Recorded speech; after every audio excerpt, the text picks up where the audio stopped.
আলহামদুলিল্লাহ নাহমাদুহু ওয়া নুসাল্লি ওয়া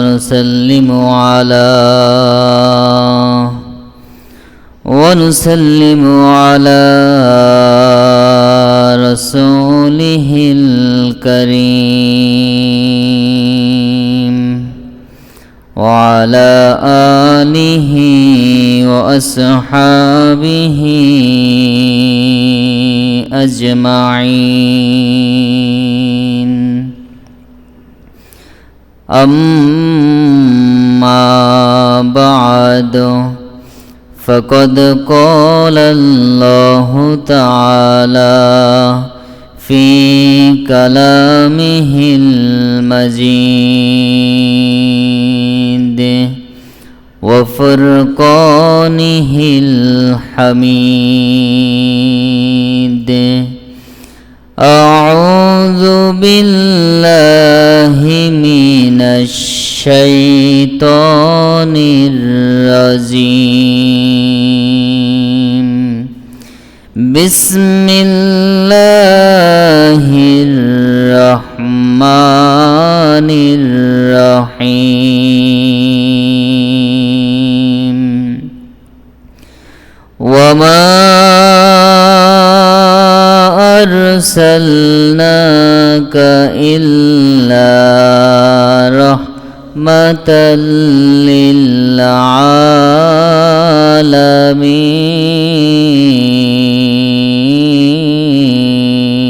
للعالمين صدق الله العظيم وصدق رسوله النبي الكريم ونحن على ذلك من الشاهدين الشاكرين وقد جاء في الحديث الشريف قال رسول الله صلى الله عليه وسلم بعثت لأتم مكارم الأخلاق وكمال محاسن الأفعال أو كما قال عليه الصلاة والسلام وقال تعالى في شان حبيبه مخبرا وآمرا إن الله وملائكته يصلون على النبي يا أيها الذين آمنوا صلوا عليه وسلموا تسليما اللهم صل على مولانا محمد وعلى آل سيدنا مولانا محمد اللهم صل على مولانا محمد وعلى آل سيدنا مولانا محمد ডানা যদি থাকতো আমার উড়ে যেতাম মদিনায় রওজার পাশে বসে বসে বলতাম মনের বেদনা আল্লাহুম্মা সাল্লি আলা مولانا محمد وعلى آل سيدنا مولانا محمد উড়ে যাও রে পূবের হাওয়া ওদূর সোনার মদিনা উড়ে যাও রে পূবের হাওয়া ওদূর সোনার মদিনা মোদের সালাম পৌঁছে দিও নবীজির রওয়াজায় আল্লাহুম্মা সাল্লি আলা مولانا محمد وعلى آل سيدنا مولانا محمد नहीं दो जहां में मिसाले मोहम्मद जमाले खुदा है कमाले मोहम्मद अल्लाहुम्मा सल्ले आला मौलाना मुहम्मद वअला आलि सय्यिदिना मौलाना ला इलाहा इल्लल्लाह ला इलाहा इल्लल्लाह ला इलाहा لا إله لا إله لا إله إلا الله سبحان الله والحمد لله سبحان الله والحمد لله لا إله إلا الله لا إله حسبي ربي جل الله ما في قلبي غير الله حسبي ربي جل الله ما في قلبي غير الله نور محمد صلى الله نور محمد صلى الله لا إله لا إله إلا الله لا إله لا إله إلا الله لا إله অসীম দয়ার সাগর তুমি ধনী দরিদ্র করো তুমি অসীম দয়ার সাগর তুমি ধনী দরিদ্র করো তুমি তুমি পারো হতে সহায় তুমি পারো হতে সহায় অসহায় বান্দা লা ইলাহা ইল্লাল্লাহ লা ইলাহা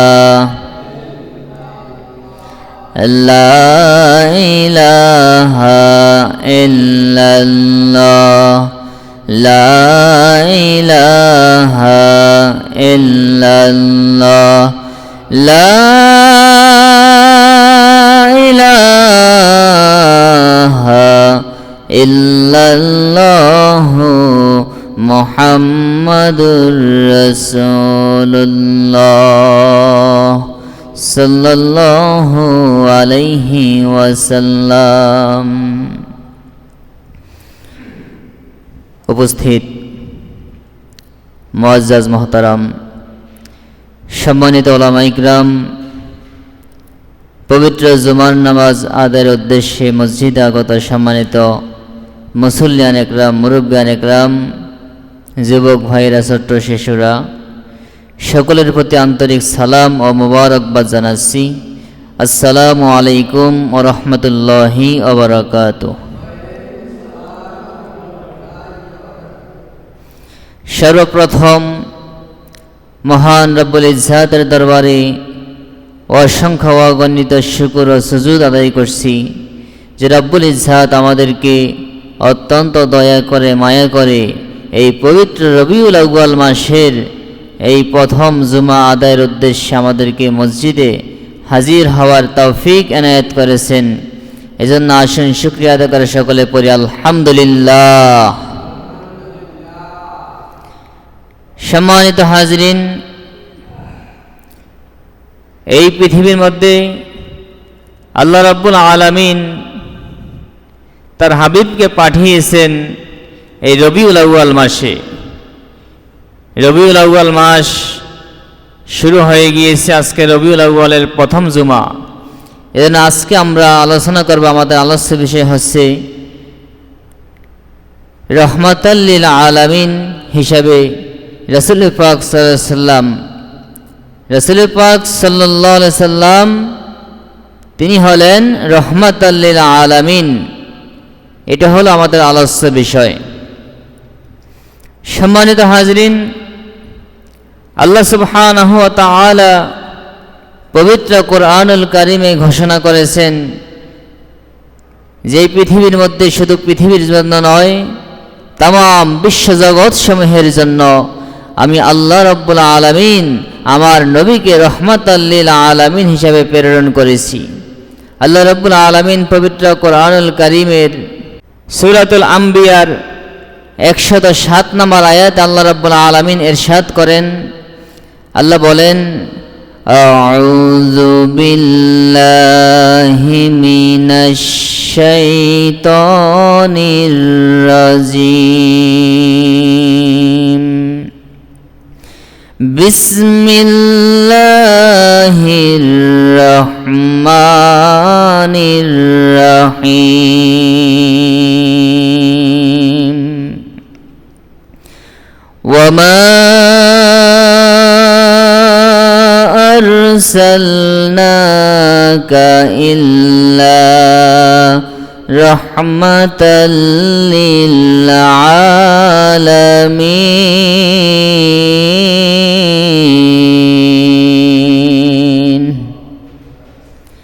আল্লাহ রাব্বুল আলামিন বলেন, ও আমার হাবিব, ও গো আমার বন্ধু, এই পৃথিবীর জন্য নয়, শুধু তামাম বিশ্বজগৎ সমূহের জন্য আমি আল্লাহ আপনাকে রহমত হিসাবে প্রেরণ করেছি। আল্লাহ রাব্বুল আলামিন তামাম বিশ্বজগৎ সমূহের প্রতিপালক, তিনি হলেন রব্বুল আলামিন। আর আমার আপনার নবী হলেন রহমাতাল লিল আলামিন। আলামিন, আলামুন শব্দের বহুবচন। আলামুন মানে হলো একটা জগৎ, আর আলামিন মানে হলো বহু জগৎ। এই পৃথিবীর মধ্যে আল্লাহ রাব্বুল আলামিনের হাজার হাজার লক্ষ লক্ষ জগৎ আছে। এই পৃথিবীর মধ্যে আল্লাহ রাব্বুল আলামিনের যতগুলো জগৎ আছে, আল্লাহ রাব্বুল আলামিনের तमाम সৃষ্টি জগতের জন্য আমার আপনার নবীকে আল্লাহ রহমত হিসাবে প্রেরণ করেছেন। এজন্য আমার আপনার নবী হলেন দয়ার নবী, মায়ার নবী, রহমতের নবী। আল্লাহ রাব্বুল আলামিন রাসূল পাক সাল্লাল্লাহু আলাইহি সাল্লামকে এই আয়াতের মাধ্যমে আল্লাহ রাব্বুল আলামিন তার হাবিবকে যে বিশেষ মর্যাদা দিয়েছেন এবং নবুয়তের বিশেষ বৈশিষ্ট্য দিয়েছেন, এটা প্রমাণিত হয়ে গেছে আয়াতের মাধ্যমে। কারণ তিনি এমন রাসূল যিনি শুধু পৃথিবীবাসীর জন্য নয়, শুধু মানুষ জাতির জন্য নয়, तमाम বিশ্বজগৎ সমূহের জন্য তিনি রহমত। এই পৃথিবীর মধ্যে যখন নবীদের যখন বিদায় হয়ে গিয়েছে, ফাতরাতুন নবিয়্যিন যখন শুরু হয়ে গিয়েছে, ঈসা আলাইহিস সালামকে যখন আল্লাহ রাব্বুল আলামিন এই পৃথিবীর জমিন থেকে উঠিয়ে নিয়েছেন, দীর্ঘ সময় ধরে পৃথিবীতে নবী ছিল না। পৃথিবীর মানুষগুলো সব হিংস্র হয়ে গেছে, মানুষগুলো জাহিলিয়াতের অন্ধকারে ডুবে গিয়েছে। এই পৃথিবীর মধ্যে মানুষগুলো অন্ধকারে নিমজ্জিত হয়ে গিয়েছিল, মূর্তি পূজায় নিমজ্জিত হয়েছে, জুলুম অত্যাচারে নিমজ্জিত হয়েছে, মানুষগুলোর অশ্লীল অত্যাচারে সমাজকে গ্রাস করে দিয়েছে। ওই যুগটা ছিল জাহিলিয়াতের কালো যুগ, যেই যুগটাতে মানুষ মানুষের প্রতি কোনো সদাচরণ ছিল না, অন্যায় অত্যাচার, জুলুম অত্যাচার, নির্যাতন নিপীড়ন সব ছিল ওই সময়কার কাজ।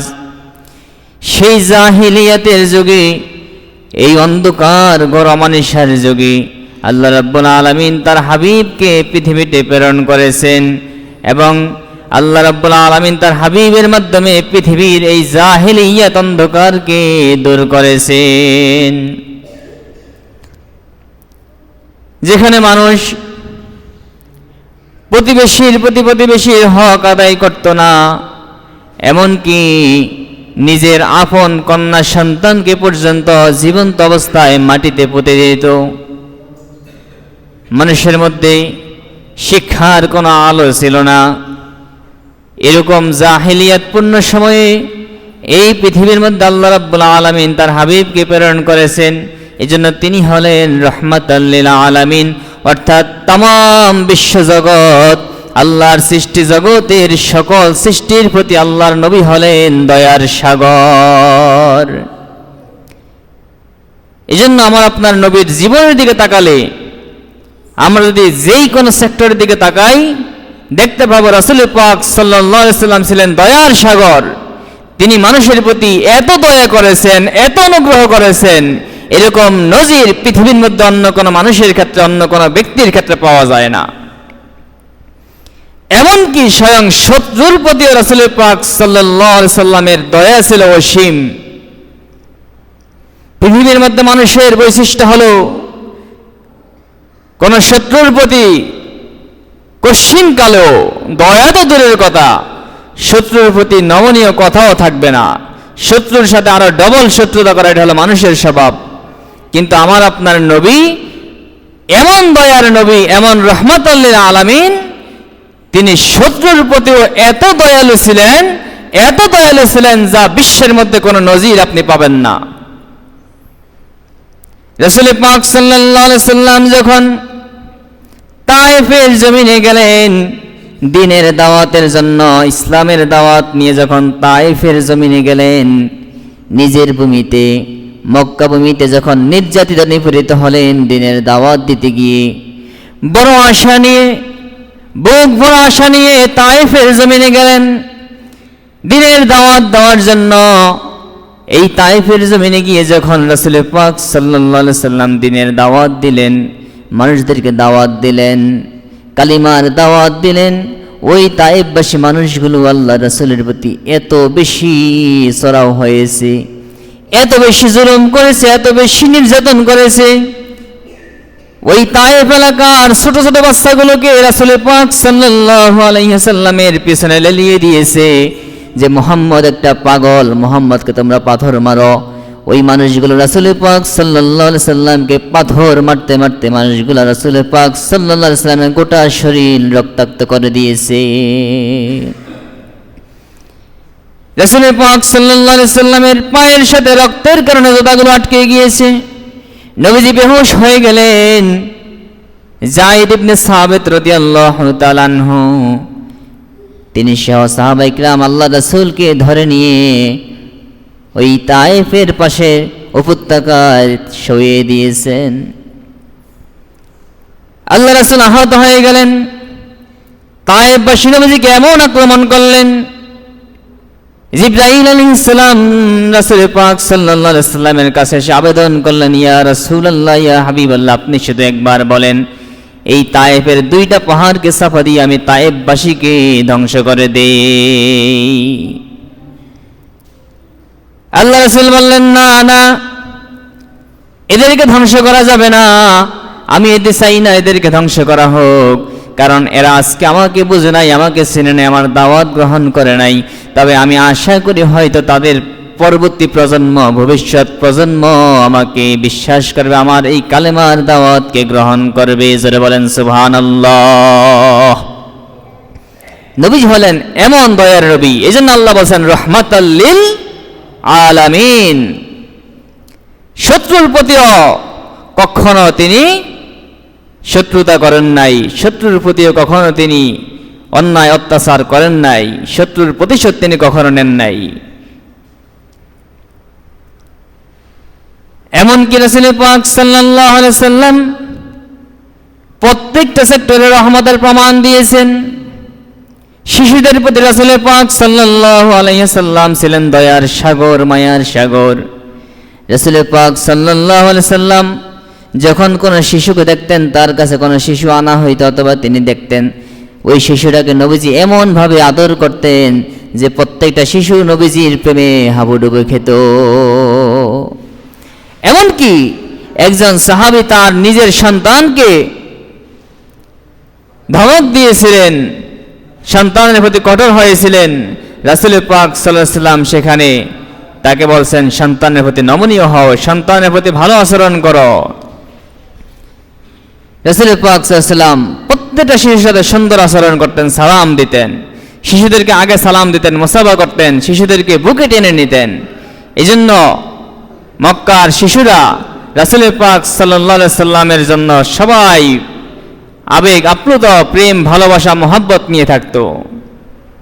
এমনকি ওই সময়টা ছিল যেই সময়টা নারীদেরকে মনে করা হতো এরা শুধুমাত্র পুরুষের জন্য ভোগের বস্তু, নারীদের কোনো সম্মান নাই, নারী মানেই হলো অপমান। এই সময় মনে করা হতো যদি কোনো মেয়ে সন্তান জন্মগ্রহণ করে এর মানে হলো বাবার মুখে চুনকালি পড়েছে। জোরে বলেন নাউজুবিল্লাহ। এজন্য জীবিত মেয়ে সন্তানকে জীবন্ত অবস্থায় কবর দিয়ে দিত, মাটিতে পুঁতে ফেলা হতো। রাসূল পাক সাল্লাল্লাহু আলাইহি সাল্লাম ঘোষণা করে দিলেন যে নারী জাতি মায়ের জাতি, তোমরা স্ত্রীদের সাথে সদা আচরণ করো এবং জেনে রাখো যে ব্যক্তির একটা কন্যা সন্তান হলো ওই ব্যক্তি যদি একটা কন্যা সন্তানকে সুন্দরভাবে প্রতিপালন করে, লালন পালন করে, তাহলে ওই ব্যক্তি আমি নবী মুহাম্মদুর রাসূলুল্লাহ সাল্লাল্লাহু আলাইহি সাল্লামের সাথে জান্নাতে থাকবে। জোরে বলেন সুবহানাল্লাহ। আবার ঘোষণা করলেন যে ব্যক্তির একটা কন্যা সন্তান হলো ওই ব্যক্তি একটা জান্নাতের মালিক হলো। যে দুইটা কন্যা সন্তান হলো যার, ওই ব্যক্তির দুইটা জান্নাতের মালিক হয়ে গেল। যে ব্যক্তির তিনটা কন্যা সন্তান হলো সে তিনটা জান্নাতের মালিক হয়ে গেল। এভাবে করে রাসূল পাক সাল্লাল্লাহু আলাইহি সাল্লাম যেভাবে নারীদের প্রতি যেই অত্যাচার ছিল, জুলুম ছিল, সেই জুলুমগুলোকে তিনি এই পৃথিবী থেকে দূর করেছেন। এভাবে করে তিনি নারী জাতির প্রতি রহমত হিসাবে অবতীর্ণ হয়েছেন। এই জন্য নবী হলেন রাহমাতাল লিল আলামিন। শুধু তাই নয়, পশু পাখিদের প্রতি পর্যন্ত রাসূল পাক সাল্লাল্লাহু আলাইহি সাল্লাম এত দয়ালু ছিলেন, যখনই কোনো পশুর কোনো কষ্ট দেখতেন নবীজির সাথে সাথে সেই পশু পাখির কষ্ট লাঘব করার জন্য তিনি আদেশ করতেন অথবা তিনি চেষ্টা করতেন। আমরা সকলে জানি যে রাসূল পাক সাল্লাল্লাহু আলাইহি সাল্লামের সাথে একটা হরিণের একটা ঘটনা ঘটছিল। আপনারা এই ঘটনা শুনছেন না? একটা হরিণকে একজন শিকারী বনের মধ্যে বেঁধে রেখেছে। ওই হরিণ ছটফট করতেছে। রাসূল পাক সাল্লাল্লাহু আলাইহি সাল্লাম বনে গেছেন। বনে গিয়ে দেখলেন হরিণটা বনের মধ্যে বাঁধা।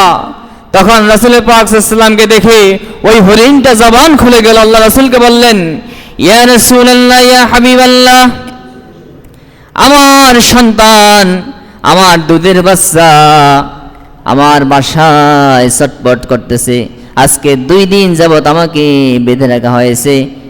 আপনি যদি আমার জন্য একটু জামিন হয়ে যান, তাহলে আমি আমার বাচ্চাটাকে দুধ খাওয়াই আবার চলে আসব। রাসূল পাক সাল্লাল্লাহু আলাইহি সাল্লাম ওই হরিণের জন্য ওই শিকারীর কাছে আবেদন করলেন। শিকারীকে বললেন, রে শিকারী, এই হরিণের বাচ্চাটাকে ছেড়ে দাও, এই হরিণটাকে ছেড়ে দাও, সে তার বাচ্চাকে দুধ খাওয়াই আসবে। সে আসা পর্যন্ত আমি তোমার এখানে বন্দি থাকবো। ওই হরিণ ফিরে আসলে তুমি আমাকে ছেড়ে দিবা, হরিণকে বেঁধে রাখবা। ওই মালিক রাসূল পাক সাল্লাল্লাহু আলাইহি সাল্লামের এই কথা শুনে সে হরিণকে ছেড়ে দিল। হরিণ আসতেছে না। বিকাল হয়ে গেছে, সন্ধ্যা হয়ে যাচ্ছে। এমন সময় হরিণটা চলে আসলো। রাসূল পাক সাল্লাল্লাহু আলাইহি সাল্লামকে ওই শিকারী ছেড়ে দিলেন এবং সাথে সাথে সে কালিমা পড়ে মুসলমান হয়ে গেলেন। জোরে বলেন সুবহানাল্লাহ। যেই লোকের কথায় বনের পশু পর্যন্ত শুনে, যেই লোকের কথায় বনের পশু ওয়াদা রক্ষা করে, তার ওয়াদা রক্ষা করার জন্য সে নিশ্চিত মৃত্যুর কোলে ফিরে আসে, এই লোক তো কোনো সাধারণ লোক না, অবশ্যই সে সত্য নবী। জোরে বলেন সুবহানাল্লাহ। এই জন্য সম্মানিত হাজরিন, আমার আপনার নবী, তিনি যে রহমতের নবী ছিলেন, তিনি যে দয়ার নবী ছিলেন, এরকম হাজার হাজার হাজার হাজার প্রমাণ পৃথিবীতে নবীজি সাল্লাল্লাহু আলাইহি সাল্লাম উপস্থাপন করে গিয়েছেন। এজন্য আল্লাহ বলেন, ওমা আরসালনাকা ইল্লা রাহমাতাল লিল আলামিন, হে নবী, এই পৃথিবীতে আমি আপনাকে রহমত হিসেবে প্রেরণ করেছি। প্রত্যেকটা সেক্টরে যেখানে যাবেন পৃথিবীর জন্য আপনি রহমত।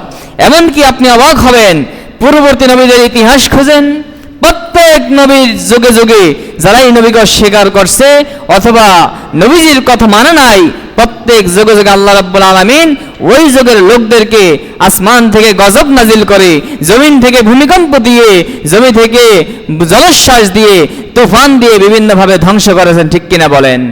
নূহ আলাইহিস সালামের জাতিকে আল্লাহ রাব্বুল আলামিন তুফান দিয়ে ধ্বংস করছেন না? আদ জাতিকে আল্লাহ রাব্বুল আলামিন ধ্বংস করছেন কিনা? সামুদ জাতিকে আল্লাহ রাব্বুল আলামিন পাথর বৃষ্টি দিয়ে, আগুন বৃষ্টি দিয়ে ধ্বংস করছেন। লূত আলাইহিস সালামের জাতিকে আল্লাহ রাব্বুল আলামিন জমিনটাকে উল্টিয়ে দিয়ে, একেবারে জমিনটাকে উল্টিয়ে দিয়ে সাগর বানিয়ে দিয়েছেন। এখন ডেড সি আপনারা ঘুরতে যান, আপনাদের মানুষগুলো এখন দেখতে যায়, শিক্ষা সফরে যায় ডেড সিতে। এই ডেড সি লূত আলাইহিস সালামের জাতি ধ্বংসের জায়গা, এটা ধ্বংসস্তূপ। আল্লাহ রাব্বুল আলামিন এভাবে করে ধ্বংস করছেন। সকল নবীদের উম্মতরা যারাই অস্বীকার করেছে, যারাই নবীর কথাকে মেনে নেয় নাই, তাদেরকে ধ্বংস করেছেন। সালেহ আলাইহিস সালামকে তার উম্মত বললেন, রে সালেহ, তুমি যদি সত্য নবী হও, তোমাকে সত্য নবী হিসেবে বিশ্বাস করব। তুমি একটা পাথর দেখিয়ে দিলেন, যে পাথরটাকে আঘাত করে তাটাকে একটা উট বের করো, জীবন্ত উট বের হবে, যেই উটটা বের হয়ে একটা বাচ্চা দিবে। উট পাথরের মধ্যে বাস করে। বিশাল এক পাথর দেখিয়ে দিয়েছে, যে পাথরটাকে বাড়ি দিয়ে ফাটিয়ে ফেলবা, পাথরটা ফেটে গিয়ে পাথর থেকে একটা উট বের হয়ে আসবে জীবন্ত। যেই উটটা বের হয়ে আসে আবার একটা বাচ্চা জন্ম দিবে। জোরে জোরে বলেন সুবহানাল্লাহ। আল্লাহর নবী সাল্লাল্লাহু আলাইহি সাল্লাম উম্মতের দাবির কারণে ওই পাথরের মধ্যে আল্লাহর হুকুম পেয়ে আঘাত করলেন। আল্লাহর হুকুমে আঘাত করার কারণে ওই পাথরটা ফেটে গিয়ে পাথর থেকে একটা উট বের হয়েছে এবং উট সাথে সাথে একটা বাচ্চা দিয়েছে। জোরে বলেন সুবহানাল্লাহ। এবার কয়, ওরে সালে, তুমি এই পাথরের মধ্যে জাদু লাগাইছো। জোরে বলেন নাউজুবিল্লাহ। যখন নবীকে অস্বীকার করলো, আল্লাহ নিয়ম করে দিলেন, রাসূলের মাধ্যমে নিয়ম করে দিলেন, ফাকালা লাহুম রাসূলুল্লাহি ওয়া নাকাতুল্লাহি فقال لهم رسول الله ناقة الله وسقياها আল্লাহ রাসূল বলে দিলেন, এরে আমার কওমের লোকরা, আল্লাহর পক্ষ থেকে তোমাদের জন্য উট এসেছে, আল্লাহর পক্ষ থেকে বিধান দেওয়া হয়েছে, তোমরা একদিন কূপ থেকে পানি পান করবা, আর এই উট আরেকদিন পানি পান করবে। যেদিন উটের পানি পান করার দিন, ওই দিন তোমরা কূপ থেকে পানি নিতে পারবা না, আগেই পানি সংগ্রহ করে রাখবা, উটের দিন পানি সংগ্রহ করতে পারবা না। 2 নম্বর নিয়ম, এই উট তোমাদের এই জমিনের মধ্যে যেখানে খুশি সেখানে চরণ করবে, যেই জমিন থেকে ইচ্ছা সেখান থেকে খাবে। এই উটের কোনো ক্ষতি করতে পারবা না, উটকে কোনো আঘাত করতে পারবা না, উটকে তোমরা কোনো খারাপভাবে স্পর্শ করতে পারবা না, এটা হলো আল্লাহর বিধান। কিন্তু তারা করলো কি? আল্লাহ বলেন ফাকাযাবুহু ফাআকারুহা, তারা নবীকে অস্বীকার করলো এবং ওই উটটার পাগুলো কেটে দিল। উটের পা কেটে দিয়ে উটটাকে হত্যা করে ফেললো। আল্লাহ রাগ হয়ে গেলেন, আল্লাহ তাদের উপর চড়াও হয়ে গেলেন, পাকড়াও করলেন। ফাদামদামা আলাইহিম রাব্বুহুম বিযামবিহিম ফাসাওয়াহা ওয়ালা ইয়াখাফু উকবাহা। আল্লাহ রাব্বুল আলামিন ওই সালেহ আলাইহিস সালামের জাতিকে আসমান থেকে পাথর বৃষ্টি নাজিল করলেন, অগ্নি বৃষ্টি নাজিল করলেন, অগ্নি বৃষ্টি নাজিল করে, পাথর বৃষ্টি নাজিল করে এবং বিকট আওয়াজ নাজিল করলেন, বিকট আওয়াজ দিলেন। ওই মানুষগুলোকে এক মুহূর্তের মধ্যে সব মানুষগুলোকে ধ্বংস করে দিলেন এবং জমিনের মধ্যে তাদের কবর করে জমিনটাকে সমান করে দিলেন। জোরে বলেন নাউযুবিল্লাহ। এভাবে করে প্রত্যেকটা নবীর সময় অনেক নবীর উম্মতরা ধ্বংস হয়েছে। নবী জীবিত থাকা অবস্থায় পৃথিবীর মধ্যে তার উম্মতদেরকে আল্লাহ ধ্বংস করে দিয়েছেন। উম্মতদের উপর গজব নাজিল করেছেন, আযাব নাজিল করেছেন, বৃষ্টি তুফান নাজিল করেছেন, আগুন নাজিল করেছেন, বিশাল বিকট আওয়াজ নাজিল করেছেন। কিন্তু আমার আপনার নবী পৃথিবীতে আসছেন রহমত হিসেবে। এজন্য আল্লাহ রাব্বুল আলামিন আমার আপনার নবীর বরকতে, আমার আপনার নবীর অনুগ্রহের কারণে, রহমতের কারণে, তার বরকতের কারণে এই পৃথিবীর মধ্যে নবী আসার পর থেকে এখন পর্যন্ত পৃথিবীর মধ্যে আল্লাহ বড় ধরনের কোনো আযাব গজব দিয়ে কোনো জাতিকে, কোনো এলাকাকে ধ্বংস করেন নাই। এটাই আমার নবীর বড় রহমত হওয়ার প্রমাণ। এবং আল্লাহ রাব্বুল আলামিন সিস্টেম করে দিলেন, আগের যুগের নবীদের উম্মতরা যদি কোনো গুনাহ করত, গুনাহগুলো মানুষ জেনে যেত, মানুষের সামনে প্রকাশ হয়ে যেত, কপালে দাগ লেগে যেত, কপালে লেখা উঠে যেত হুয়া জানেব, এ হলো গুনাহগার, অথবা গুনাহগুলো মানুষগুলো জেনে যেত। কিন্তু আমার নবী হলেন এমন রহমতের নবী যে আমার নবীর রহমতের কারণে এই উম্মত যদি গুনাহ করে, অন্যায় করে, পৃথিবীর কেউ জানে না। এবং কিয়ামত পর্যন্ত এই পৃথিবীর মধ্যে কোনো ভূমিধস দিয়ে, ভূমিকম্প দিয়ে অথবা আসমান থেকে আসমানি গজব এসে এই উম্মত একসাথে সব ধ্বংস হবে না। এটা রাসূল পাক সাল্লাল্লাহু আলাইহি ওয়াসাল্লামের রহমত। শুধু তাই নয়, মক্কা এবং মদিনা শরীফ এই দুইটা জমিনকে আল্লাহ রাসূলের বরকতে আল্লাহ রাব্বুল আলামিন এত বরকতপূর্ণ করেছেন, এত ফজিলতপূর্ণ করেছেন, ওই জমিনগুলোর মধ্যে কোন শয়তান প্রবেশ করতে পারে না, খারাপ শয়তান প্রবেশ করতে পারে না। এমনকি দাজ্জাল সারা পৃথিবীর মধ্যে ফিতনা করবে, মক্কা মদিনার মধ্যে দাজ্জাল পর্যন্ত প্রবেশ করতে পারবে না।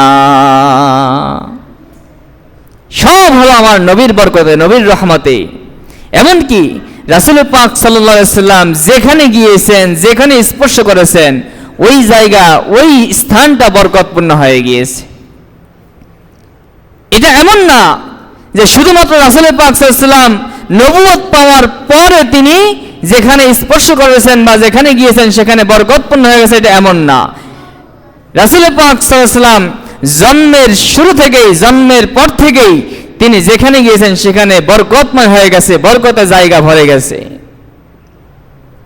রাসূল পাক সাল্লাল্লাহু আলাইহি সাল্লামকে যখন তার দুধমা হালিমাতুস সাদিয়া রাদিয়াল্লাহু তাআলা আনহা, তিনি যখন নবীজিকে নিতে আসছেন, তিনি ঘটনা বর্ণনা করতেছেন যে আমরা ছিলাম গরিব লোক, অনেক অভাবী লোক ছিলাম।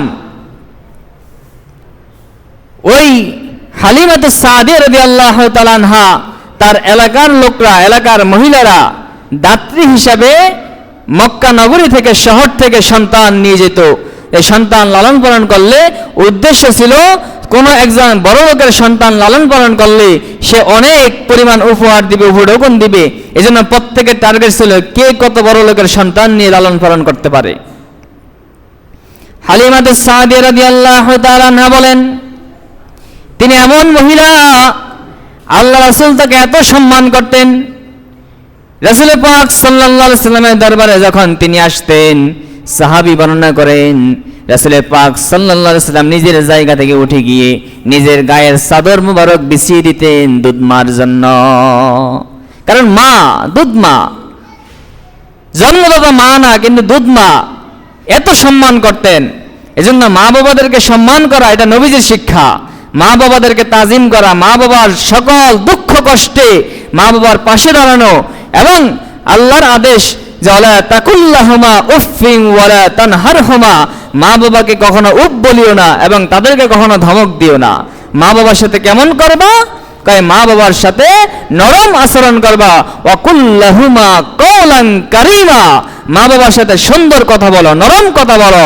এবং আখফিদ লাহুমা জানাহাজ যুল্লি মিনার রাহমা, তাদের উপর রহমতের ছায়া বিছিয়ে দাও। রহমতের ছায়া কি? রহমতের ছায়া আছে।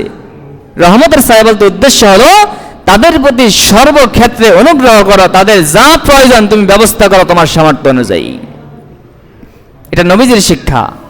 এই জন্য তার দুধ মা যখন আসতেন তখন রাসূল পাক সাল্লাল্লাহু আলাইহি সাল্লাম এই দুধ মার জন্য নিজের চাদর, গায়ের চাদর মোবারক খুলে বিছিয়ে দিতেন। এই দুধ মা বর্ণনা করতেছেন, হালিমাতু সাদিয়া রাদিয়াল্লাহু তাআলা আনহা বর্ণনা করতেছেন, আমরা যখন নবী মুহাম্মদকে নিতে আসলাম, যেই গাধাই করে আসলাম, ওই গাধাটা ছিল একেবারে দুর্বল গাধা, এটা চলতে পারে না। আমার সাথে যে সাথীরা আসছে প্রত্যেকের গাধাগুলো দ্রুতগামী হয়ে আমার গাধার আগে চলে গিয়েছে। কিন্তু যখন নবী মুহাম্মদ, এই মুহাম্মদ, শিশু মুহাম্মদকে যখন আমি নিলাম, কেউ আমাকে বাচ্চা দেয় নাই, সবাই আগে ভাগে ধনীদের বাচ্চা নিয়ে গেছে। কিন্তু মুহাম্মদ, এই শিশু মুহাম্মদের যেহেতু বাবা ছিল না, নবীজির বাবা ছিল গর্ভে থাকা অবস্থায়, জন্মের আগেই কি করছেন? বাবাকে হারিয়ে ফেলছেন। যেহেতু বাবা নাই, এতিম, এজন্য কেউ তাকে নেয় নাই। চিন্তা করছে এতিম বাচ্চাকে নিলে আর কি উপহার পাবো। হালিমাতু সাদিয়া রাদিয়াল্লাহু তাআলা আনহা বলেন, আমি আমার স্বামীর সাথে পরামর্শ করলাম, সবাই একটা করে বাচ্চা নিয়ে গিয়েছে, আমি তো কোনো ধনীর বাচ্চা পেলাম না, একবারে খালি হাতে চলে যাব, এর চেয়ে এই শিশু মুহাম্মদকে নিয়ে যাই, আল্লাহ কপালে যা রাখছেন তাই পাবো। তিনি বলেন, যখন শিশু মুহাম্মদকে নিলাম, এই মুহাম্মদ, শিশু মুহাম্মদকে যখন নিয়ে আমার গাধার উপর আরোহণ করলাম, গাধাটা এত দ্রুতগামী হয়ে গেল যে আমার সাথীরা সবাই আগে আগে চলে গিয়েছিল, কিন্তু মুহাম্মদকে নেওয়ার পরে এই গাধা এত দ্রুতগামী হয়ে গেল যে আমি আমার সাথীদেরকেও পিছে ফেলে দিয়েছিলাম। তিনি বলছেন, তখনই আমি বুঝে ফেলছি এই শিশুর মধ্যে অবশ্যই আল্লাহ প্রদত্ত, অবশ্যই ভিন্ন কিছু আছে, এ কোনো সাধারণ শিশু না। শুধু তাই নয়, অন্যান্য মানুষগুলো সবাই রিজিকের ব্যাপারে প্রত্যেকেই কষ্টে ক্লাসে আছে। কারো ঘরে খাবার নাই, কারো বকরিগুলো, কারো উটগুলোর মধ্যে দুধ নাই, কোনো বকরি এবং উটের ওলানে দুধ হয় না, সব যেহেতু খাবার নাই, দুর্ভিক্ষ চলতেছে। সকল উট এবং বকরিগুলা দিনের বেলায় বের হয়ে যায়, রাত্রি বেলায় ফিরে আসে, কিন্তু পেটটা থাকে খালি। কিন্তু হালিমাতু সাদিয়া রাদিয়াল্লাহু তাআলা আনহা বলেন, আমার মেয়ে যখন আমার বকরিগুলা নিয়ে যেত, মাঠে কোনো ঘাস ছিল না, পাথর ভূমিতে চড়াইতো, সারাদিন বকরিগুলা, উটগুলা কোনো ঘাস পেত না, পাথরগুলো সুস্থ, কোনো ঘাস পেত না। কিন্তু বিকাল বেলায় আমার বকরিগুলা পেট ভরে ভরে ঘরে ফিরে আসতো। আশেপাশের সবাই অবাক হয়ে যেত যে হালিমার এই বকরিগুলা, হালিমার পশুগুলা কোথায় থেকে কি খায়, এগুলো তো কিছু খাইতেও দেখি না। এজন্য তারা আদেশ করত তাদের সন্তানদেরকে, তাদের রাখালদেরকে, যে তোমাদের বকরিগুলা, তোমাদের উটগুলা ওই হালিমার বকরি এবং উট যেখানে চড়ায় তোমাদেরগুলো সেখানে নিয়ে যায়। জোরে বলেন সুবহানাল্লাহ। এভাবে করে নবীজির বরকতে তারা পরিপূর্ণ হয়ে গিয়েছিলেন এবং প্রত্যেকেই তখন থেকে নবীজিকে বরকতপূর্ণ শিশু বলে স্বীকার করেছেন। নবীজি যেখানে গিয়েছেন সেখানে বরকত হয়ে গেছে, যেখানে নবীজি স্পর্শ করেছেন ওখানেই বরকত হয়ে গেছে, ওখানে বরকতে ভরপুর হয়ে গেছে। রাসূল পাক সাল্লাল্লাহু আলাইহি ওয়াসাল্লাম সাহাবা একরাম উযু করবেন, পানি নাই, মাত্র এক বোতল পানি আছে। সাহাবী হলো 1450। কত সাহাবী? 1450 সাহাবী। উযু করার কোনো পানি নাই, এক বোতল পানি, এক মশক। এক মশকে কতটুকু পানি আটে? 1 লিটার, 1.5 লিটার। আল্লাহ রাসূল সাল্লাল্লাহু আলাইহি ওয়াসাল্লামের কাছে সাহাবী আসলেন, ইয়া রাসূলুল্লাহ, ইয়া হাবিবাল্লাহ, নামাজের সময় হয়ে গিয়েছে, ওযু করার পানি নাই এবং আমাদের খাবারেরও কোনো পানি নাই। আল্লাহ রাসূল বললেন, একটু পানিও নাই। সাহাবী একটা মশক নিয়ে আসলেন, হুজুর এই এক মশক পানি আছে। 1450 সাহাবী। আল্লাহ রাসূল বললেন, আচ্ছা আনো।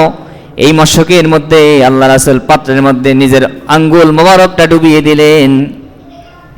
পাত্রের মধ্যে নবীর আঙ্গুল মোবারক ডুবিয়ে দিলেন আর বললেন, পানি ঢালো।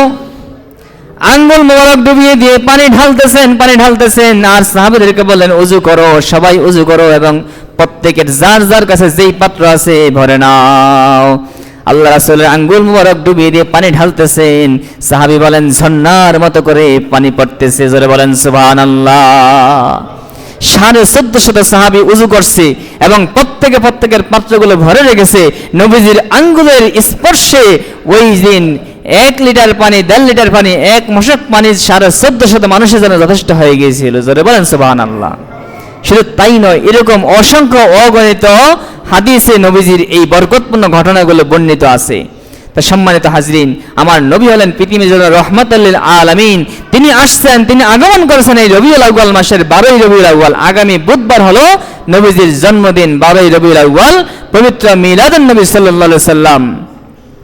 এই দিনটা এই পৃথিবীর মধ্যে, তামাম পৃথিবীর মধ্যে সমস্ত উম্মতে মুহাম্মদী জাঁকজমকপূর্ণভাবে এবং ভাব গাম্ভীর্যপূর্ণভাবে উদযাপন করে থাকে। কেউ মিলাদুন নবী নামে উদযাপন করে, কেউ সিরাতুন নবী নামে উদযাপন করে, কিন্তু প্রত্যেকেই উদযাপন করে থাকে। এটা আমাদের ইমানি দায়িত্ব এবং নবীজির প্রতি মুহাব্বতের বহিঃপ্রকাশ। কারণ নবীকে যদি মুহাব্বত করতে না পারেন, স্পষ্ট হাদিস নবীজি বলেন, লা ইউমিনু আহাদুকুম হাত্তা আকুনা আহাব্বা ইলাইহি মিন ওয়ালিদিহি ওয়া ওয়ালাদিহি ওয়ান নাসি আজমাইন। তোমরা কোশ্চিনকালেও প্রকৃত মুমিন হতে পারবে না যতক্ষণ পর্যন্ত আমি নবীকে, তোমাদের পিতামাতা, সন্তান সন্ততি, এমনকি পৃথিবীর সব কিছু, তোমাদের অর্থ সম্পদ সহ সব কিছু থেকে আমি নবীকে বেশি ভালোবাসতে না পারবা, ততক্ষণ পর্যন্ত প্রকৃত মুমিন হতে পারবা। এজন্য নবীকে মহব্বত করা, নবীকে ভালোবাসা, নিজের জীবন দিয়ে, নিজের মাল দিয়ে, একবারে সব কিছুকে উজাড় করে দিয়ে নবীকে মহব্বত করা, ভালোবাসা উম্মতের উপর ফরজ দায়িত্ব। অতএব সেই দায়িত্ব থেকে, সেই মহব্বতের তাগাদা থেকে আমাদেরকে এই দিবসগুলো উদযাপন করতে হয় ভাবমূর্তি সহ। এবং এই দিবসগুলোতে অনেক সময় দেখা যায় যে আমরা কখনো কখনো এই দিবসগুলোতে নবীজির মহব্বত প্রকাশ করানার্থে কিছু কিছু আয়োজন করি। তাবারক, হয়তোবা মিষ্টি অথবা খিচুড়ি, তাবারক, বা এই মসজিদে অথবা বিভিন্ন জায়গায় বিভিন্নভাবে লেবাস পোশাক সিস্টেম করে সুন্দর সাজগোজ করে বিভিন্ন করা হয়। এগুলাকে কেউ কেউ আবার একটু অপছন্দ করতে চায়। কিন্তু কথা হলো, রাসূল পাক সাল্লাল্লাহু আলাইহি ওয়াসাল্লামের মহব্বত, আপনার বাড়িতে মেহমান আসলে ওই দিন কি আপনি কি পুরান কাপড় চোপড় পরে থাকেন না নতুন জামা কাপড় গায়ে দেন? কি বলেন? আপনার বাড়িতে মেহমান আসলে, মনে করেন একজন ভিআইপি মেহমান আসছে, আপনি কি খালি গায়ে তার সামনে যান অথবা পুরান কাপড়ে যান? ঘরে কি একটা পুরান চাদর বিছিয়ে রাখেন? তাহলে রাসূল পাক সাল্লাল্লাহু আলাইহি ওয়াসাল্লামের আগমনের দিন একটা সুন্দর অনুষ্ঠান হবে, সেই দিন সেই অনুষ্ঠানটা জাঁকজমকপূর্ণ হবে না, অথবা ওই অনুষ্ঠানে ভালো খাবারের আয়োজন হবে না, অথবা ওই অনুষ্ঠানে নবীজির মহব্বতে ভালো কিছু করা যাবে না, এটা কি হইতে পারে? এজন্য কে কি বলে এটা শোনা দরকার নাই। প্রত্যেকের মন থেকে মহব্বতের সাথে আমরা এই দিবসকে, এই অনুষ্ঠানগুলোকে উদযাপন করব। এটাই হলো আমাদের ইমানের দাবি। আল্লাহ আমাদেরকে কবুল করেন, বলেন আমিন।